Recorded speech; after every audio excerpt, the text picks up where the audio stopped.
Let's hope so. Okay. He was Yeah. just on. He was Oh, just no, on. I'm sorry. He was on at 3:24. How did I Oh, miss okay. that? Oh, that's all right. Wasn't going to make it. I wasn't sure how he worded that. He said something has come up at work, and I think I'm going to be able to make it this week. Yeah. Not quite sure how that works, but I think he was trying to tell us that something came up at work last week. And so he's going to be able to Okay. make it this week because he didn't make it last week.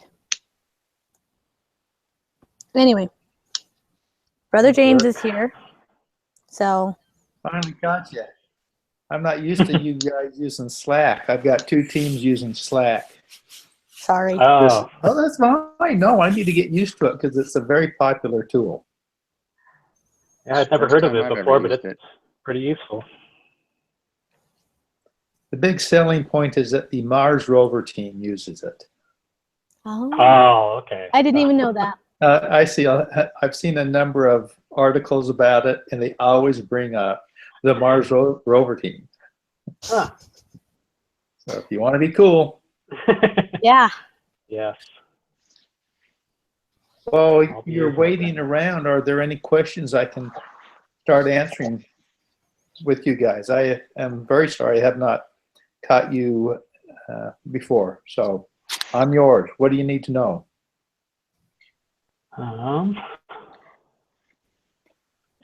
So I assume we're going to be meeting a couple more times with our groups, and then are we done meeting with groups after the 10th week, or just kind of using them as, for help when As a needed, staff or? board? Well, I'm getting my head around this as well. As I mentioned in the email, it's always been a team application here the last 3 weeks of the semester, and now it's a personal one. So Okay. if there's some co-topics that you're a little infirm on and you'd like some input from the team members on, definitely meet. If you would like help with brainstorming and doing a code review, please meet. You get to a certain point that you just can't figure something out, then your team's a great resource. You've developed a relationship with each other. And so those would be definite reasons to get together. Also, it keeps you accountable on getting things done. My wife and I are the self-reliance specialists of our stake. Have you guys got self-reliance groups in your stakes yet? Mm-hmm. Mhm. Well, one of the big things is accountability. It's like an Alcoholics Anonymous meeting. You come every week and you tell what you've worked on and what you didn't get worked on, and it keeps you accountable. So having a team meeting to meet together and say, I'm still working on the user interface, my local storage isn't working, let me show you what I've got so far, then for that's a huge positive reason to get together. Okay. But it's, if you guys analyze it and think about it, I wouldn't terminate immediately, because then it's hard to get started up again. So you might want to get your apps up and going a little bit with each other, bouncing ideas off of each other before you say, you know what, I think I can go it alone here. Mhm. Okay. So I got a question for you. As we take these quizzes at the end that kind of say, okay, I've done 2 to 6 hours or 9 hours of time, you get to the part where it talks about turning in code every other week or every 2 weeks. We're kind of getting down near the end where I'm not turning my code in as much as I have in the past. So do we get docked for that, or how does that going to work? All right, I'll tell you a secret. Those little, what are they called? Quizzes? Are they called quizzes? I think they're like participation or They're like- accountability quizzes. Okay. They don't matter at all. Oh. Well, They that's do not a secret. I've been doing them. Okay, well, okay, they don't matter to me. But this course has gone through a number of evolutionary changes here in the last year and a half. And they do those quizzes whenever there's been a big change in a class. Mm. So you're not giving feedback to me.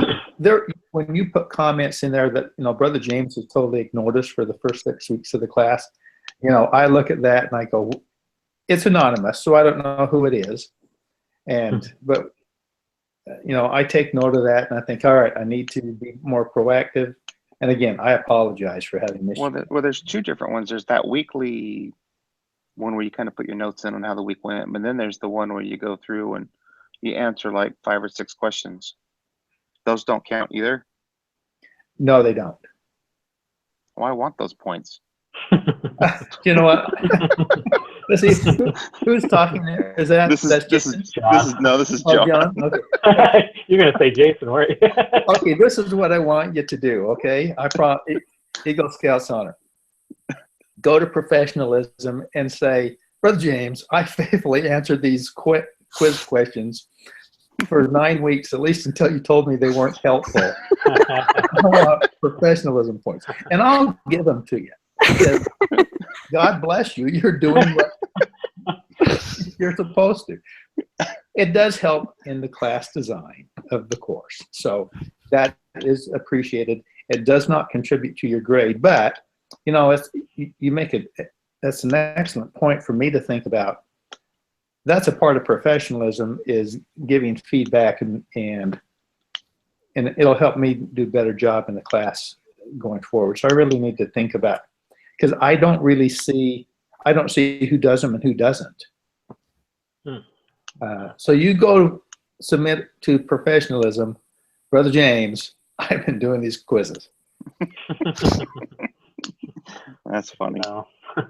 Speaking of professionalism, I'm still trying to wrap my head around everything that is supposed to be turned in for this professionalism. Mm-hmm. Did we just go through the what if section of professionalism tab and all of those questions and just answer all the questions? Like, I'm trying to understand exactly, because it seems like this really big, daunting compilation. It is, and what I've done and what you've got on that professionalism tab, that's all Brother James. That's not from BYU or anything.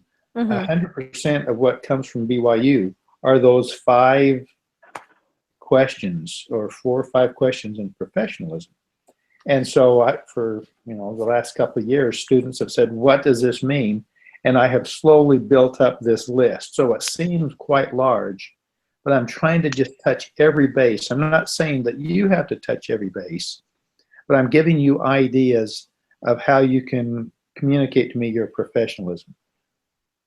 Definitely sending me a link to your meetings. I'm not going to watch all of the meetings, but to know that you participated and that you taught. I want to know that you attended the meeting and that you taught a particular topic.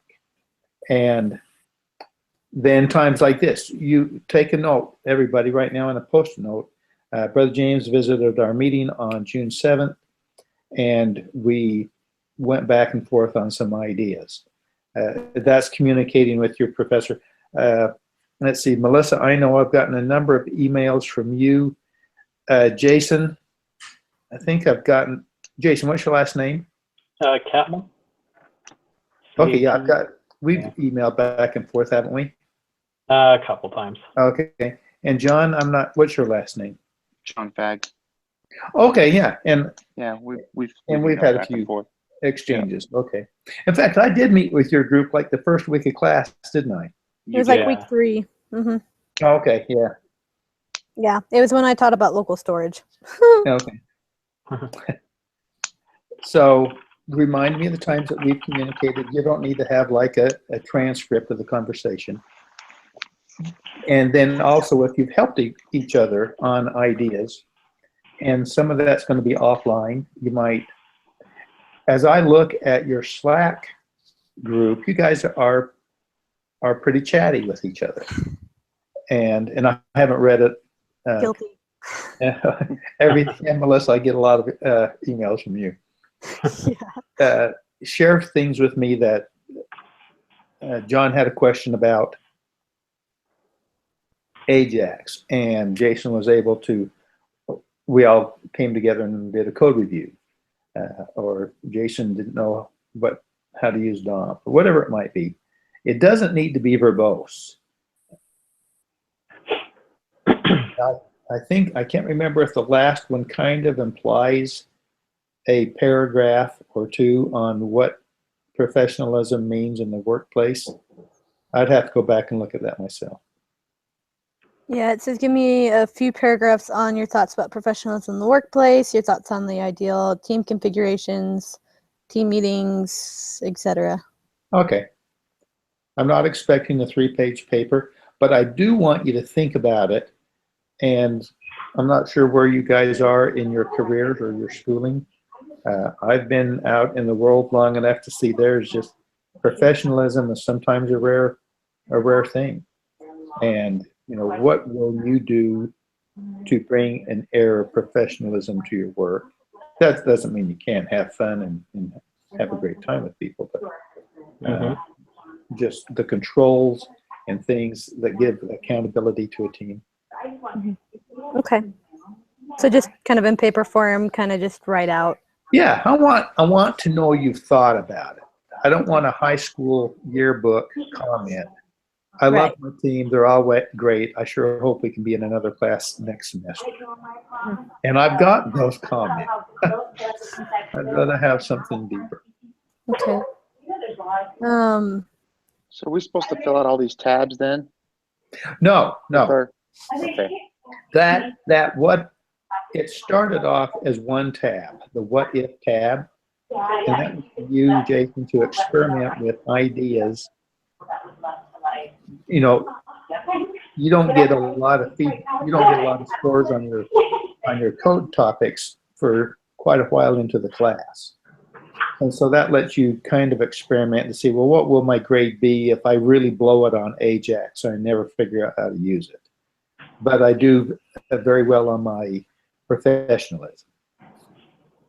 And the rest of the tabs are to give you ideas. It's just brainstorming. That's just a brain dump from me to give you a starting point. Mostly, if you totally ignored it and you just gave me a great analysis on working with your team, what failed and how you overcame that failure, I'd love that. I'd just love to see your brain work. So it's just basically a document we have to turn. It's not this what if document. This is just an example type. Yes, sir. To get us thinking. Mm-hmm. Yes, absolutely. Yeah. Okay. Okay. I thought I had to fill out this whole document. I'm like, oh my gosh. Oh, well, then maybe I need to clarify that with the rest of the class. Because, yeah, there's a lot there to think about. There's a lot in that document. Okay, I'll fix that.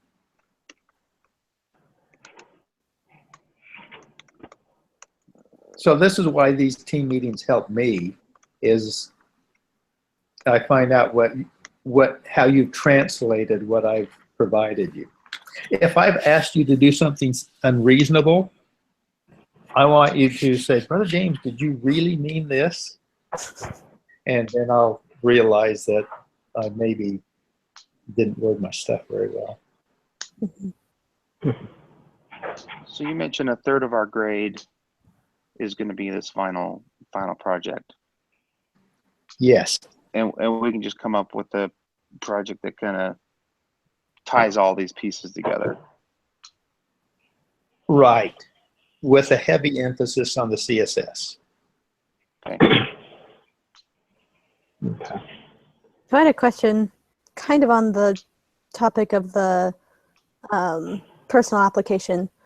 I am struggling to find another local storage use for my matching game and wondered if anybody had some ideas.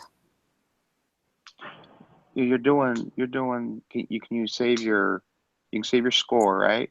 Yeah, so I've got the best score saved. What about time? How long it takes to? I wondered about that, saving the time and also having it Number of attempts. Yeah, number of attempts. That's what we got on the count. How many pages? Oh, is there a count there on how many times you? Yeah, it's how many times. How many times it do you takes? guess? Yes. You Yeah, do so the how many whole times you game? Yeah. flipped? Yeah, maybe I should put a counter on how many games you've actually completed, because then I would actually see how many times I'm spending on that instead of other stuff.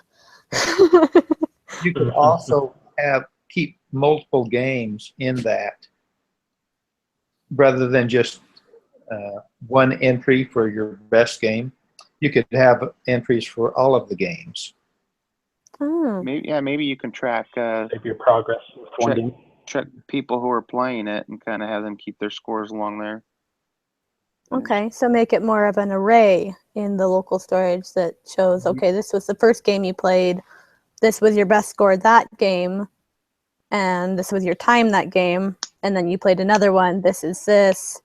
But then it also calculates your best score overall to let you know, okay, you've got to beat this overall, but you can go back and look through, this is what you've done so far. Okay. That's an idea. Yeah, definitely go beyond just storing a string. Yeah. Or I love arrays of JSON objects in local storage, and then pulling them out and iterating through them. Mm-hmm. Yeah, so maybe I'll have like something on the side that shows that actually shows the user the games played. And that way they can actually see their stats rather than having to be advanced enough to know where the local storage is. I actually had to look up where the local storage was in the browser. Oh, each one of the browsers does it differently. It's a pain when I switch between browsers to find stuff in. Well, meaning I did the local storage and got skilled on it and everything on this one application, but I wasn't actually checking the local storage in the browser. I was just printing it out to the screen and going, yep, that's what I put in there. But now I know where it is. You could also pull that information from local storage and use that using DOM. You could build a table with the list of games. Yeah, that's what I did on the DOM example before, so it wouldn't be too hard to just reuse that code. Oh, okay. Yeah, because my local storage JSON Ajax DOM example used a table that I pulled from a JSON file and populated the table. And I also pulled from local storage and populated the table. So I bet you I could just grab some of that code and reuse it into this one. That would work. Mm-hmm. Yeah. I got some ideas flowing. Great. Okay. I don't know where Michael is. All right. Any other questions for me? It's all of mine. That's all I can think of right now. All right. And on the grading, so you said a third of it's gonna be our personal program. What's the percentage on what we've been doing right now with our current code? 4%. It's 4%. No. No. I'm in trouble. Killing yourself for nothing. I'm not sure the exact breakdown. It's like 29%. Oh, actually, I remember seeing that. Actually, I saw a paper on that. All right. Professionalism is about a third. Code topics is about a third. The project is about a third. It's either 29 or 33. And then There was something that was 4%. the 7%, think. the final reflection. Well, you can't have 3/3 and then a 7%. So one of those Yeah, isn't a that's full why I third. said 29. He changed it a little bit to 29%. Yeah. Okay. So, How do you guys You're going, my So- math doesn't add up. so how are we doing class-wise? Are we doing pretty good on kind of getting all this stuff done? Well, the class bifurcates into those who do stuff and those who don't. Well, that makes sense. There's a number of people, and it's not a narrow gap. I have students who haven't turned any code in yet. And then I have some, now, and I believe I've got something from all of you guys. Let's see, who's the far side guy? Is that, Jason. okay, Uh-huh. Jason gets a lot of professionalism points for but if you are turning your code in and getting feedback and then turning that back in, you are no doubt doing pretty good. You're definitely getting points on professionalism. The fact that you keep trying and working on it and you're communicating with me, that's going to cover a huge percentage of your grade. And if you do poorly on the code topics, which I don't want you to, you're still going to probably do better than 50%, 70% on them.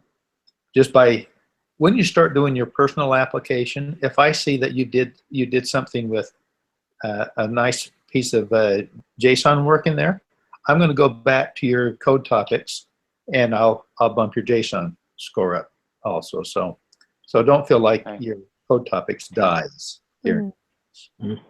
Okay.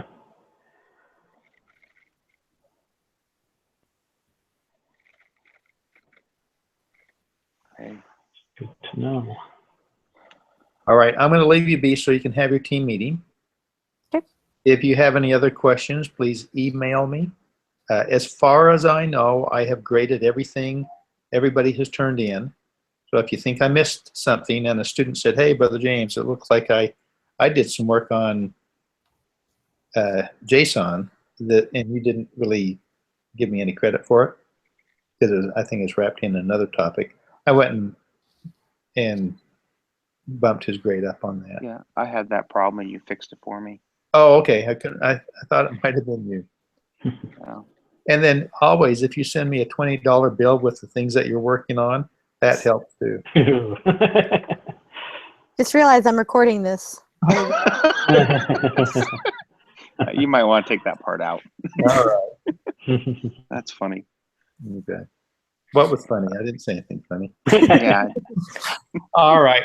Thanks for your time, you guys. I'm glad I caught up with you. And I'll definitely get by here another time or two as well. Okay. Okay. Sounds good. All right. Thanks. Thanks for Bye. passing.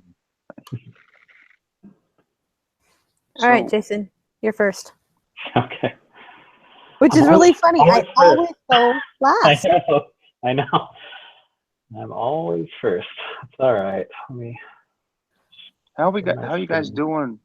I mean, are we getting down near the end with some of these? Because I don't know. Some of the topics are kind of. Oh, actually. Oh, I've only got one left that's at a basic, so I've got everything above base or everything at basic at least. Everything's that basic. Okay. Meaning everything's above, meaning nothing's at the ending. yeah. See, I think No, I'm the no same. points. I'm at the same thing where I've got like 116 of the 130. To where Oh, wow. I don't have too much more to go. You know what I mean? Yeah, I've got 126 Yeah. out of 130. I've got 4 more points. Nice. I'm a little disappointed finding out that these are worth only a third of our grade. I have to admit, but that's all right. We got the professionalism down. And then what did you say the last third was? The reflection or something? No, Or no. no, Sorry. no. The Personal 7% was application. reflection. There's the personal application's a third, professionalism's a third, right? Yeah, the code topics is actually a Code little topics less a than a third. third, and then the final reflection So is the final like seven. reflection like inclusive makes up the rest of the third. Yeah. Is it? Oh, that makes up one of the thirds. It makes up the rest of the third with the code topics. Oh, I see. Okay. So like this 4 or 7% or whatever. Yeah. So is that just kind of our journal in that, or is that an actual? According to the what if Uh-huh. thing for the final reflection, it says, tell me what you experienced in the class, not the specifics on the code topics. Do not reiterate your weekly journal entries. Tell me what you will take away with you in your professional team experience. How did it change your approach to learning, etc. Meaning don't just turn in your weekly journal. Okay. Use your weekly journal to see So- what you were learning about each. Right. And it's just going to be a paper that we write up then? Mm-hmm. Okay. Well, actually, it says this can be a video presentation, less than 10 minutes. If you do a video, do not ramble. Put your thoughts into it and have a script or whatever. PowerPoint of like 8 to 12 slides, or a write-up 2+ pages. Oh, This must show some thought. If you have not reflected on your learning experience, if you have not understood what you've learned about learning, you will do very poorly on the assignment. okay. Can do that. Yeah, I might do a presentation, see if he'll give me extra credit for a video. For video. Yeah, he does hint at the things he likes and then gives extra credit for that. That and videos and presenting seem a lot easier for me than Yeah. writing a long. Writing a 2.5-page paper, yeah. Yeah, but I don't know if I can come up with 10 slides on that. Oh goodness. Have one little like topic and a Yeah. big picture. Okay, Yeah. got it. Yeah, slides would be I- easy. If you Even can do if some of the slides are just pictures and you're like talking with it, as long as you've got a script yourself Yeah. that you're reading and you're clicking through your slides. Slides really are meant to be presentational. Little bit of text, picture, not Yeah. huge amounts of text, because if you're just sitting there reading your own presentation, he could do that. Yeah. Yeah. Speaking of which. Yeah. No, yeah, I think I might do that. I might just do PowerPoint and then just narrate each slide. Mhm. Seems easier to me. Anyway, Yeah. Ted Okay. Jason. Yeah, let's get going. So yeah, I have Ajax specifically requesting the JSON. Requesting the JSON part isn't too hard, isn't too difficult, so I'll mostly be focusing on the Ajax. And Michael already covered a lot of this, so I went back through the video to see if I could cover some topics that he didn't necessarily go into detail about. Just really quickly, just do a refresh of it. And some of this he mentioned already, but we'll go over it nonetheless. So Ajax is an important tool, because you've already been using it. Does a great job of it updating a web page without actually reloading the whole page. So you're just updating a certain section or element of that page. It's great for requesting data from the server once the page is loaded, and also receiving data from the server after the page is loaded. And then also sending data to a server in the background. It's become a very, very popular technology because of these abilities. And again, it's kind of reiterating the same thing, that it's able to perform asynchronous actions by decoupling the data interchange layer from the presentation layer. So you can't actually see it happening, but it's happening in the background. And then also, just to let you know what Ajax is comprised of, it's actually comprised of a few different technologies.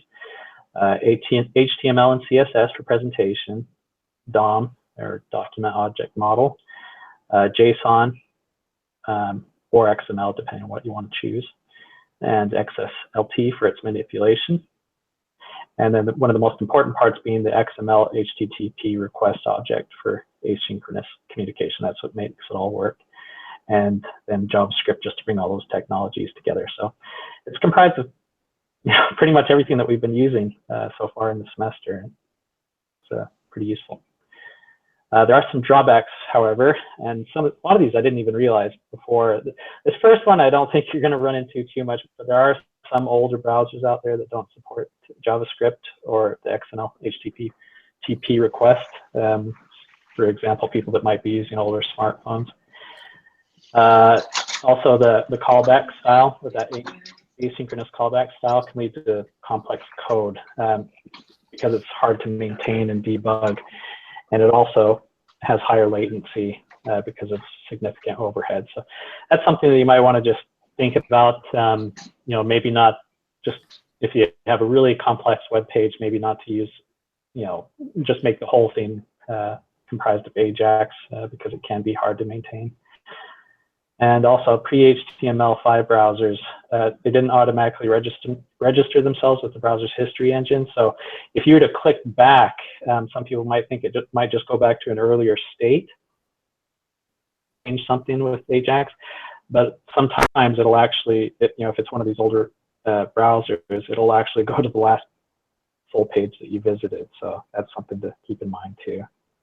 And then also, of course, if there's a slow connection, it can cause disruption for the user, especially if, like, an example is if the user's filling in a form and there's an Ajax call to pre-fill some of those input fields. It might throw someone off, so they start filling in the field, and then all of a sudden it pre-fills it. So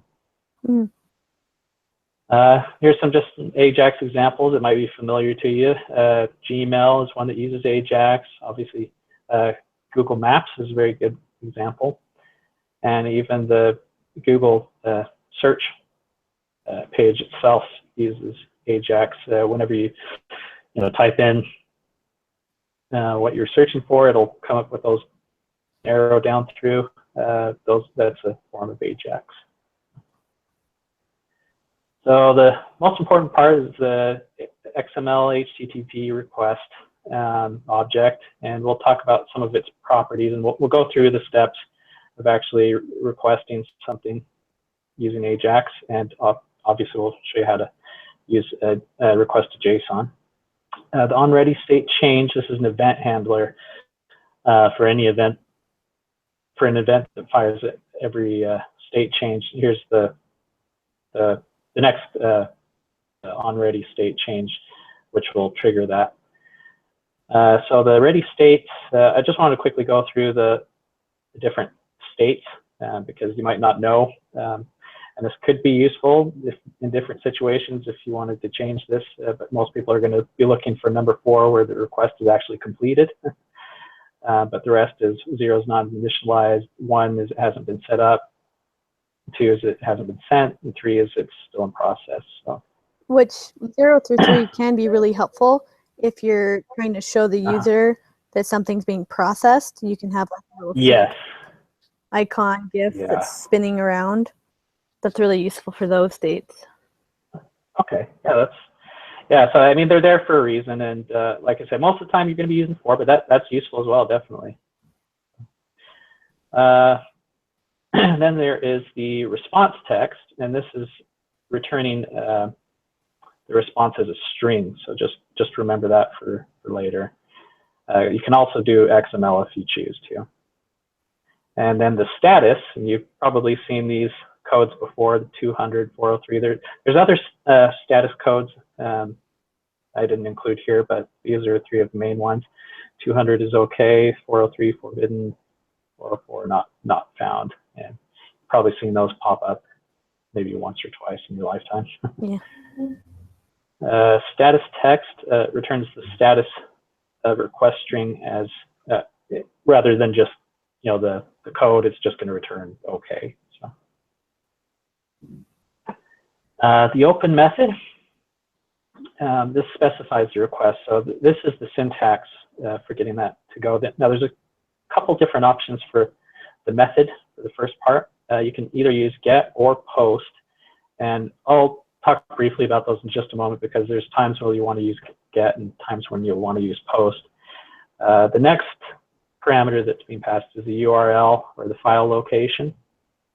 And then async, I think I remember asking the teacher about this one, and he pretty much said that he can't really think of any instances where you'd ever use false for synchronous async. It just, I don't know. I think the only thing you're going to want to do is use true. I can't really think of any instance where you'd want to use false.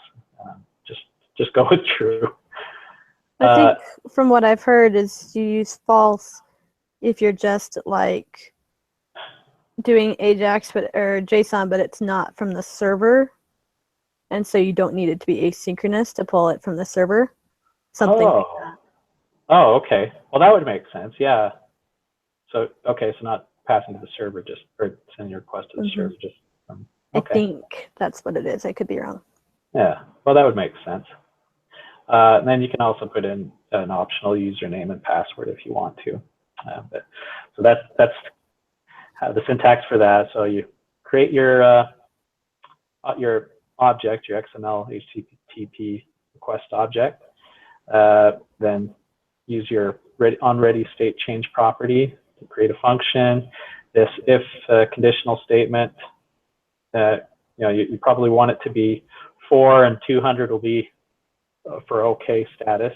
And there are instances like Melissa was saying where you might want to change those. But then you're going to want to do most of your code, and I'll show you an example of mine of how I'm requesting a JSON within this conditional statement here. And then you use your open method, and then will send that request to the server. So here's the differences between get and post. Like I said, there are differences, and they're pretty important actually. So GET requests can be cached. They remain in the browser history. They can be bookmarked, and which all leads to that you should never be using this when you're dealing with sensitive data because of a lot of these reasons, okay? So if you're sending anything sensitive, payment information, names or identification or anything like that, don't use GET, use POST. And also remember that GET requests have the length restrictions. So if you have something really long, you're going to want to use POST. And it should only be used to retrieve data. And then POST are never cached. They do not remain in the browser history, can't be bookmarked, and have no restrictions on data length. So here's an example. This isn't my example, but this is an example of requesting a JSON. So as you remember, the response text is coming in as a string. Everything else remains the same as what we talked about earlier. But you're going to create your JSON. And this was in another lesson that we talked about before, but to get your JSON, you're going to have to parse it first because it's coming in as a string. So you're going to use that parse method to create your JSON. And this function is attached to something else, so don't worry about that. But we now have our JSON. I'll show you using it in my example here. All right, can you see that all right? Mm-hmm. Thank you. Okay. Yep. Okay. So this is just a fairly simple one. What I do is I have a JSON. Let me see if I can find that here. Oh, it's small. I had this changed at one point. I don't know why it went small again.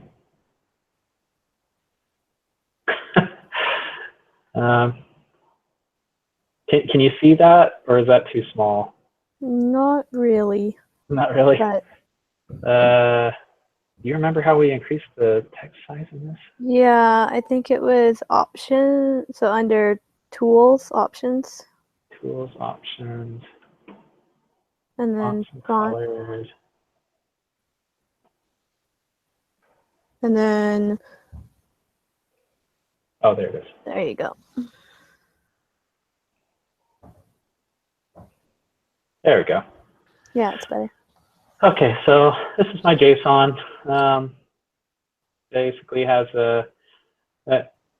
he likes his embedded arrays within JSON, so I tried to do a couple of those for him. But I have one here that includes some of my favorite instruments. I don't know. And what it's going to do, let me go through the code. I might as well bring it up here. Let's see.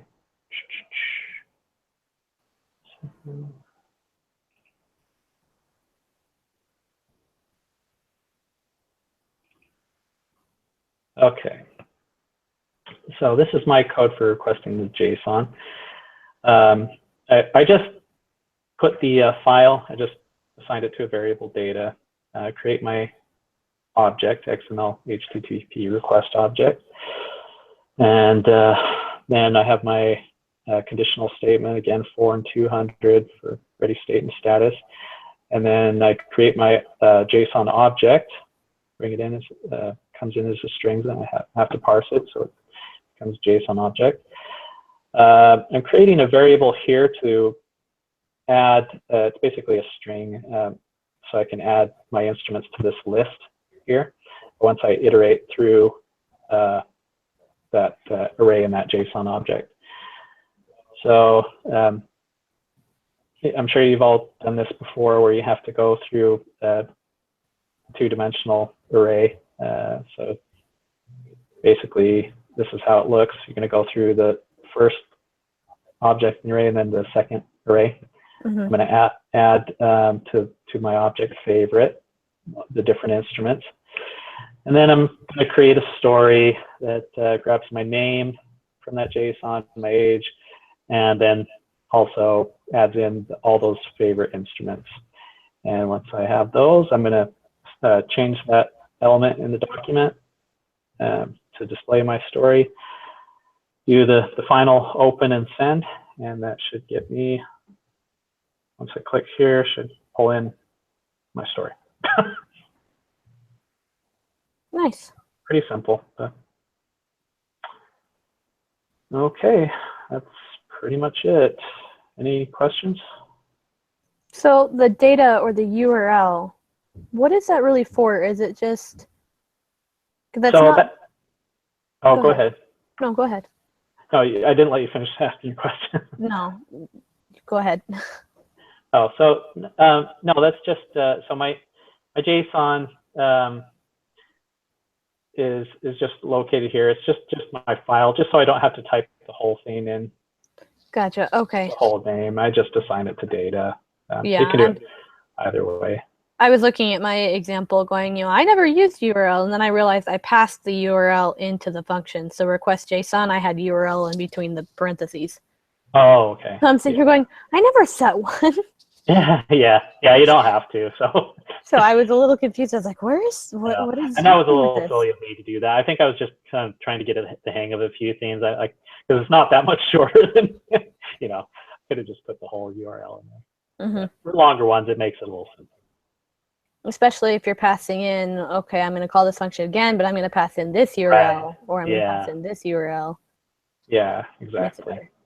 Yep. Okay. That's all I got. Cool.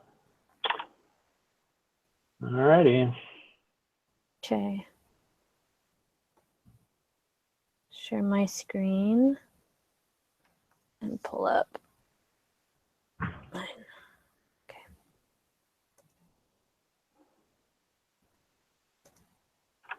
Mine was on the standard JavaScript events. So this includes things for mobile devices, on touch, begin, on load, etc. The animation and transition.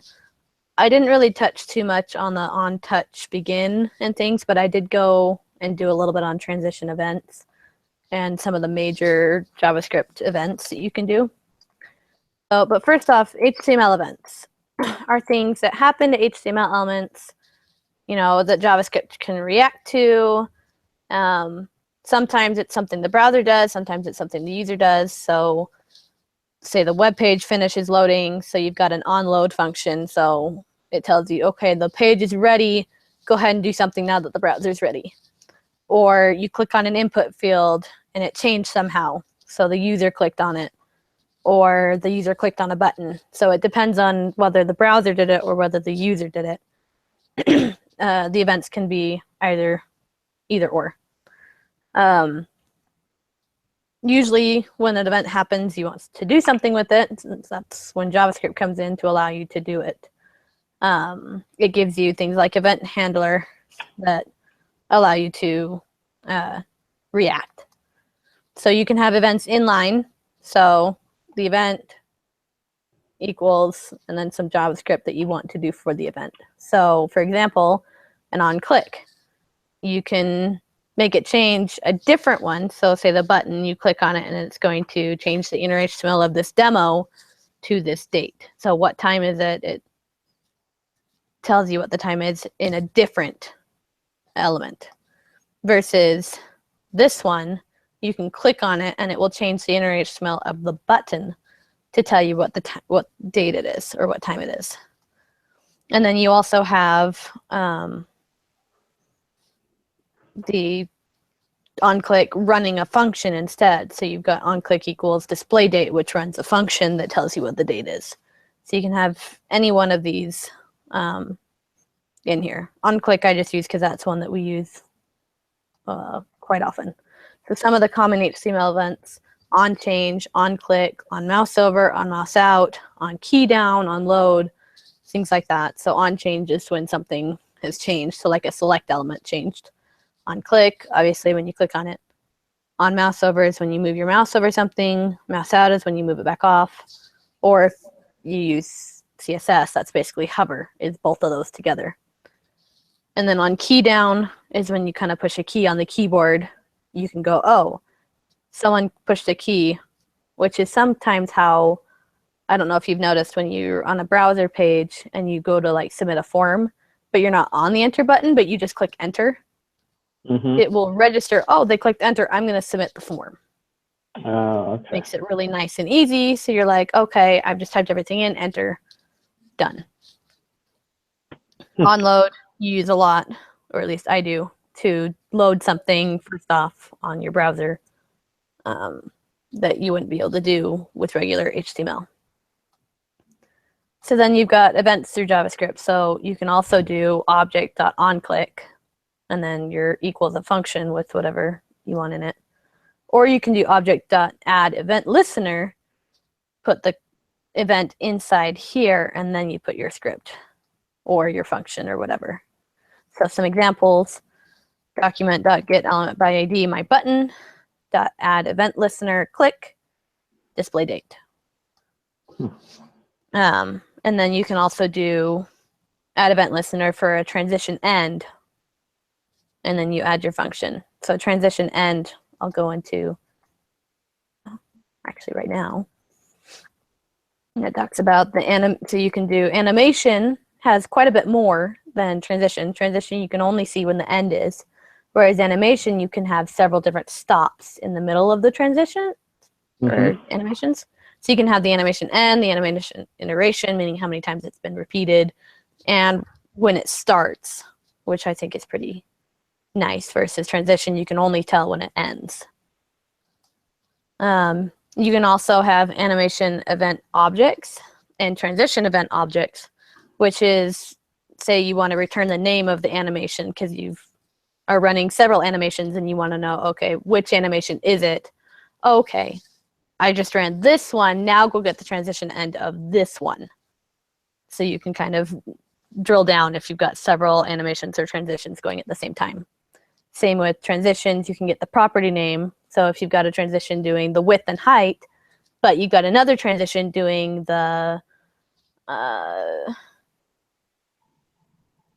wow. Okay, you've got one doing the width and you've got one doing the height. You can kind of keep track of which one, as well as the elapsed time, how many seconds the transition's been running, which can be useful for different things that you're doing. Then you've also got a whole bunch of form events. So on blur, which is like when you've moved your mouse off, or not mouse, when you've clicked off of a input box. On change is when you've changed any sort of input. On context menu, I'm not actually sure what that one is. Some sort of menu that's triggered. On focus is when you've actually clicked on the element.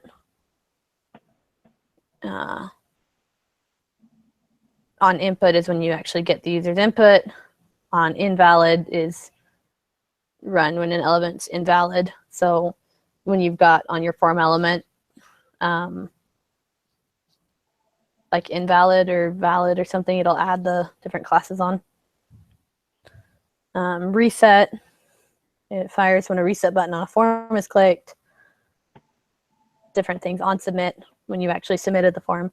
I use on submit all the time in PHP because I'm always checking, well, in PHP, the equivalent in PHP, but I use it a lot in JavaScript as well, just checking, okay, has the user submitted the form? Have they clicked this button to check if it's been submitted, in order to actually go grab all the data and validate it?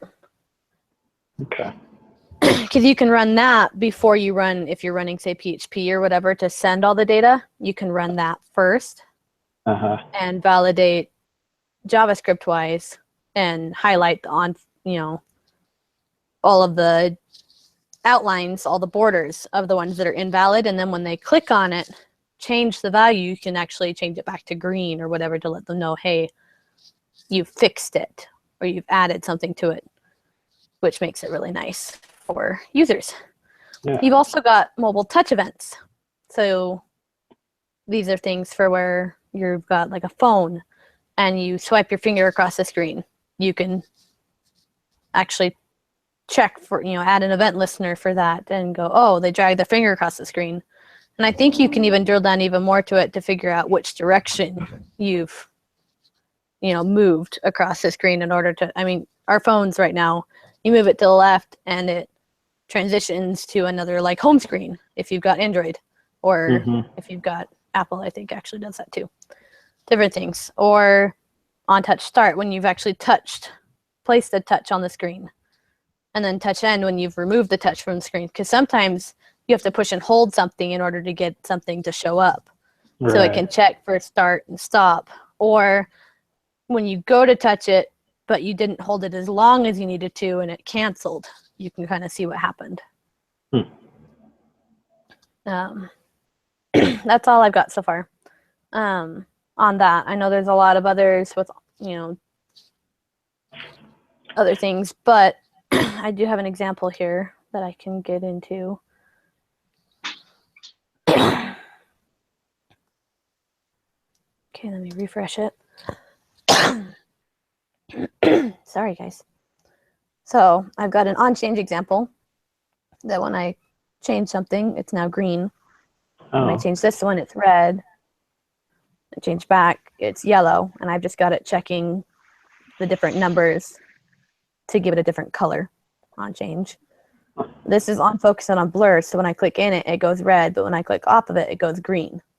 So on focus is red, on blur is green. And it will go back and forth depending on if I click in it. Cool. This one's fun. I changed it a little bit. This was a W3 Schools example, the transition end example. And I changed it a little bit to show that it will give a transition end when you've actually completed the first one and a transition end when you've completed it backwards. Okay, so when I hover over this all the way to the end, oh, the transition ended on the hover. Now when I hover off, transition ended again. So that can be kind of tricky because when you do a transition, it's, oh, I'm hovering over it, it's getting bigger, I hover off, it's getting smaller. But each time you move off and on, it triggers a transition end, which I think is where my problem's coming from. I think I'm getting double transitions when I do mine. If you move your cursor over it and then immediately take it off before it finishes the transition, it only shows just one because it interrupted the first one and shows the end. You have to get all the way over here before you see the end of the first one. So if I were to go here and then all of a sudden jump off, it only shows one because it didn't actually finish. Okay. And then on click, obviously, yay, you clicked the button. It just, we're all used to buttons and clicking. Yeah. So those were just a couple of the ones that I did right now. To see some of the code, if you want. So I've just got an on change here with the color. And that's my function here. So then I go in here and I check if the option value was 1. If so, I change the background on the color. If it was 2, I change it. If it was 3, I change it. Depends on which one it was. For on focus on blur, it was just here. On focus, I just changed the border color. On blur, I just changed the border color. You can also do on focus and give it a div to have a whole bunch of things change on focus. Say you want to, when you click off of it, you want it to validate it right away and then show an error message if it's not valid. You can have a function on here, which I did on this one. So what was it? Oh, sorry. No, go ahead. What was it to fill the whole box color rather than just the input border to fill the whole? I think it was on your values 1, 2, and 3. Okay. Oh, that was just background color. Background color. Oh, okay. Yeah, it's background color, border color. You look into DOM, these are all DOM styles. Okay. So it's not border dash color, which is what you would get in CSS. You need to look up the DOM style. DOM style. Okay. Yeah. And then for the transition, I actually added these on mouse overs and on mouse outs because on the actual original one, which is right here, you would hover over it. It would show that it's done, and then it would stay there and not re-show it. And I was like, that's doesn't show very much. So when you moused over it, I cleared the HTML, because all it does when you're finished is it enters this .inner HTML, transition event occurred, transition is complete, and then changes the background color to pink. So I went in, got rid of this, and changed the background color back to red, both on mouse over and mouse out, just to see what it would do. And that's when I found out that this event listener happened twice. Okay. Because on this one, you can't tell. It looks like it's just the same one and it's not changing anything. Mm-hmm. Versus coming back over here, you can tell, okay, boom, 1. Come back off, boom, it goes right back. Meaning it doesn't stay blank and red. It goes back, showing that it's complete, which means that there's 2 completes when you hover off and hover on. So I thought that was interesting. Yeah, very interesting. But yeah, that's all I've got. There's, I can tell you, there are tons. There's keyboard events. So on key down. Oh yeah. Yeah, press. Even that Which- second list you sent was like, oh my goodness. This is the second set, I think. So it's got on abort when you're loading a resource and it's been aborted, or on error, something happened when you were loading an external file and it errored. On load, once it's loaded. On page hide, on resize. I've actually used on resize a ton, because you can do window.onResize and check when you've resized the browser in order to re-fire different events, which I found really useful in some of my other classes, because I needed to, I think I had different, like, or something that I needed to, like, reload my code that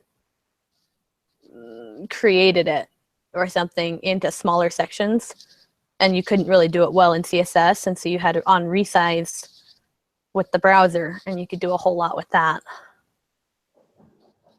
And then you've got the form elements, which has a ton.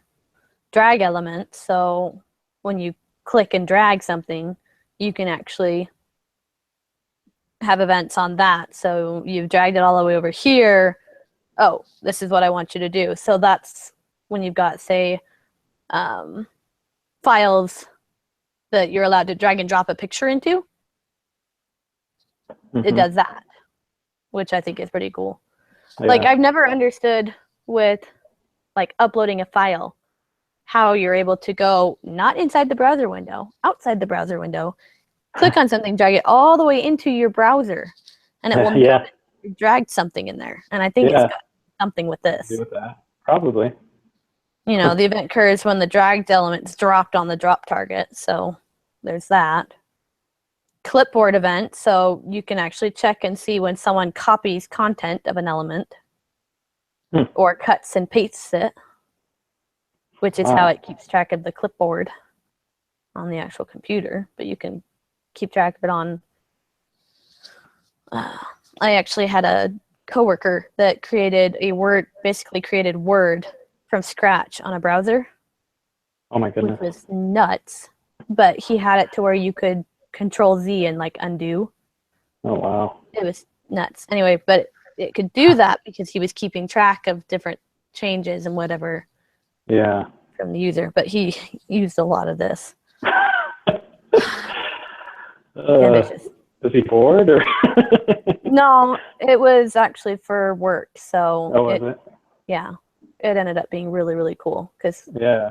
what I worked for, that we would create documents that normally, if you were to do them by hand, would take you like 2 weeks to do.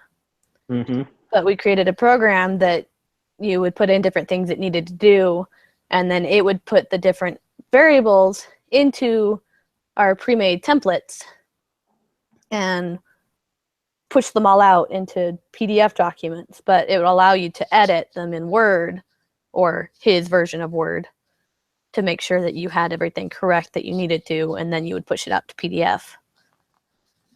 Wow. which was pretty crazy. But coming back to work, you were talking about Ajax and not having the entire site in Ajax. Mhm. Our site was basically like that.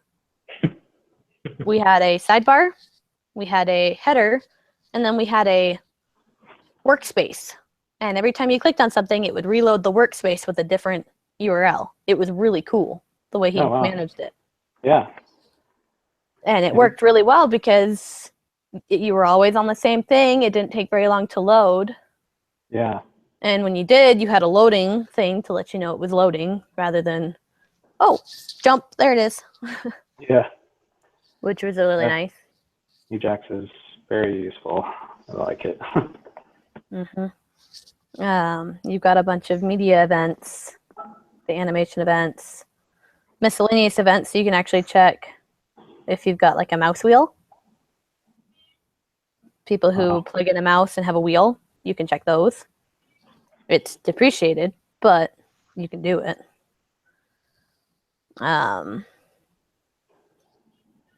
Different properties. Target, so returns the element that triggered the event. Stop propagation, which stops an event from continuing. So I use stop propagation quite a bit when I'm using PHP, but I ran into a JavaScript error. So if I run into a JavaScript error, I can say, oh, stop propagation, and it won't actually finish submitting to the server because I found something.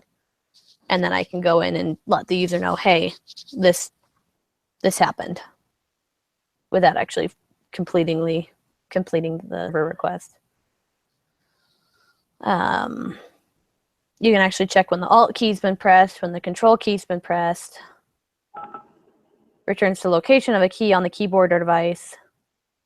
The Shift key, craziness with keyboards. Pretty much an event for anything you can think of, it seems like. Yeah. Which, obviously, these events here with Shift key and whatever, or any key, I mean, think of a old computer game that you would play with WASD. You've got to be able to know, okay, the W key was pressed, you got to move forward. Mm-hmm. They probably didn't code in JavaScript, obviously, but you could. Yeah. Is the point. There's so much in here, and I was not going to put all of this in the No. PowerPoint. That would be No. really long. That's all right. But I think I've posted these links. I don't know if we posted them in the discussion Yeah. board. I've got a whole ton of references here as well that I can either post there or post in Slack or whatever. But Yeah. it's nuts how many different events you can have in JavaScript. That's crazy. Now, was he expecting us to put some of those mobile events in our code? I am not sure, to be honest, because I noticed in his in the actual topic. Including those Yeah, for there. mobile devices, on touch begin, on load, etc. So I mean, I use on load, Yeah. but on touch begin, I don't. I mean, wouldn't you think could probably so, right? put something in there Yeah. because I'm trying to think right now. If I pulled up, say, my matching game on my phone, I wonder if I'd be able to touch anything because I have everything on click. So I wonder if I would need to make those on touch in order to make them flip. I don't know. That's an idea. I will look into that because I haven't actually looked at my thing on a mobile device. Huh. Yeah. I bet it'd work, but Yeah, I don't know. Because I Yeah. don't ever use on touch, and I've done mobile stuff before. So I think on Yeah. click is now it's supposed to, but I don't know. Cool. I mean, I've technically got a basic understanding just from using like on load, and I think Yeah. I maybe used on change on something. Yeah. Yeah, just add little bits in and you'll be good. Yeah. Cool. Thank you. Okay, good. I did put that on me. I was nervous for a second. Yeah. My local host one was clicked on somebody else's picture the whole time. Oh no. Oh, we lost John. Yep. That's okay. We're done anyway. Yep. I don't know what we're gonna do for next week. If Michael is gonna show up, I just have him teach his topic, but I don't know. Yeah. Well, because next week we've got Michael teaching on the manipulating CSS class properties, but we don't have anything else scheduled. Oh, no, I'm sorry. We've got John doing JSON. Oh, Do we need to do that one again? I Or do we want to do something don't different? think so. I don't think so yeah. either. There's going to be a heavy emphasis on the transitions, transformations, and animations. Does anybody feel like we need to go over those again in any way or form? Does everyone feel okay with those? I'm not doing too bad. I'm trying to get some of my stuff done for my final project. Okay. Yeah. I think we're okay. So then what do we teach? 'Cause we Yeah, need to I know. teach That's a good something. question.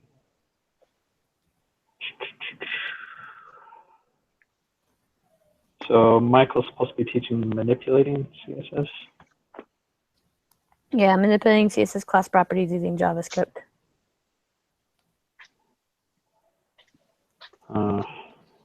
I don't know where he's been the past couple weeks. He was supposed to teach twice. Yeah. If he was working, I kind of wish he would have told us he was working. Then we would have moved the meeting from 6 to something else. Yeah. Yeah. And he's the one in Texas, so that means he's working even later. Right. Exactly.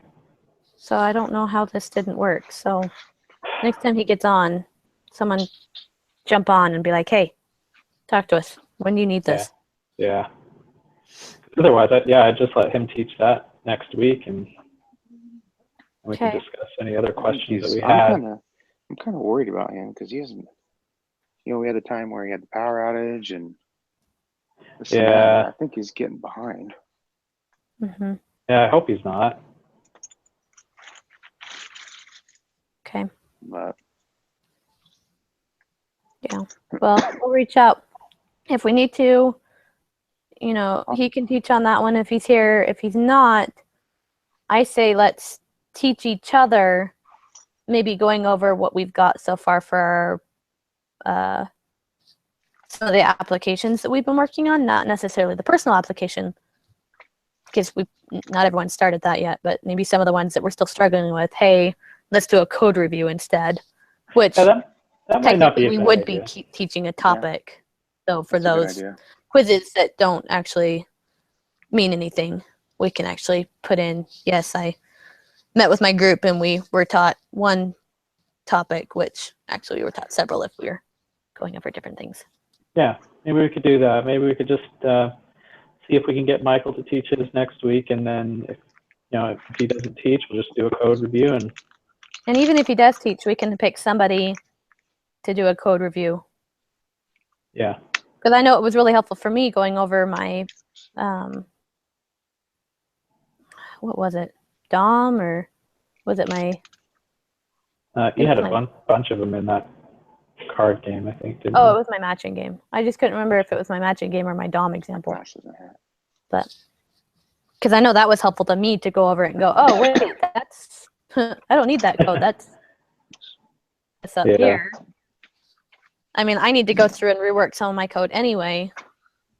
I'm hoping to try and figure out if I can do a transition, and then when that transition ends, trigger another transition. So like when I stack my cards and then push it back out. Uh-huh. Because what I want to do right now, if you guys are interested, I won't keep us on too long. I got. But some right guys, now, I've got some guys waiting for me. Do you care if I kind of drop off? that's fine. You go ahead and hop off. Okay, I got to run to this conference stuff. So No, you're good. I need to hop off here soon anyway because I'm not at home, and I should probably pick my, my parents have my kids right now. I'm in their basement. okay. But thanks, John. Thanks, guys. We'll see Thanks, you. John. We'll see you later. So are you going Basically- to be doing something like this for your personal project? I'm basically just adding to this one and Just making adding it my to that? personal project. Yeah. Because it's already got so much on the CSS. Oh yeah, definitely. But what I want it to do is that when I create a new game, right now it changes the card back. And what I want it to do is when it gets really small in the middle here, wait till it's really small, and then when it starts moving back out, change the card back. So it looks like I'm gathering up the first cards and then dishing out new cards. Oh, And I okay. can't seem to get that to work right now. So I need to somehow either take some of the transitions off of my CSS and do them via JavaScript through the event handlers. So that, okay, this transition ended. I need to go add this class now to make the other transition happen, but I also need to change the card back, something like that. I was Yeah. trying that before and it wasn't working too well, so I need to look into it more. Oh, it's pretty impressive as is. It looks really good. Yeah, the card backs I added in via JSON, and Ajax is pulling it in. I've actually got a JSON file with several different cards. My other class, week 4, everybody in the class made 2 card backs. Mm-hmm. So I was like, hey guys, can I have some of your card backs? So this one's mine. This one's one of my friends. And I've got another 2 friends that are like, here, you can have mine. Yeah. So I'm going to have like 8 different card backs that it'll switch between, Yeah. which will be fun. Awesome. Well on your way. I'm still trying to think of an idea for a personal project. And we can go over that next week if you want, when we do Yeah. code reviews and whatever. Go, okay, what is it? What is everyone's initial thoughts for it? Let's get some brainstorming ideas going through some. Yeah, that'd be great. Just trying to think of something that would include all these different technologies and that. So that'd be great. Yeah. I didn't even realize it was a personal project when I did this one. And then I was like, hey. Yeah. And then the teacher was like, this is really close for I your know. personal project if you just Makes me add w- these couple Yeah. things. Makes me wish I would have made one giant complicated example so I could, develop it into my personal project. Yeah. Oh well. It just happened to work out that when I was doing the CSS, I'd use the DOM in order to make it, because it makes it easier with you've got, 18 different cards, not Yeah. putting 18 different divs that are empty and then populating or whatever. Doing it through the DOM makes it so you can do for loops and create Yeah. and throw something in, create, throw something in, create, throw something in. So Yeah. Very cool. makes it nice. Okay, well, I need to go check on my kids. Yeah. Alrighty. So okay, we'll just I guess we can just try and message Michael through the week, and if not, we have something else to do. So Yeah, that'll we've work. at least got a backup. Yep. And we can still go over it even if he does teach. That way Yeah. we kind of get some brainstorming ideas going for everybody to make sure that everyone's got some sort of an idea. Because we need to pass it off with the teacher, as far as I know, to say, okay, this is what I'm thinking. Do you approve? Yeah. Do with it before week 10. Before we attempt it. Okay. Mhm. Cool. Well, that'll right. work then. Yep, Thanks for your help. We'll see you next week then. Okay. sounds good. Thanks, All right. Jason. Thanks.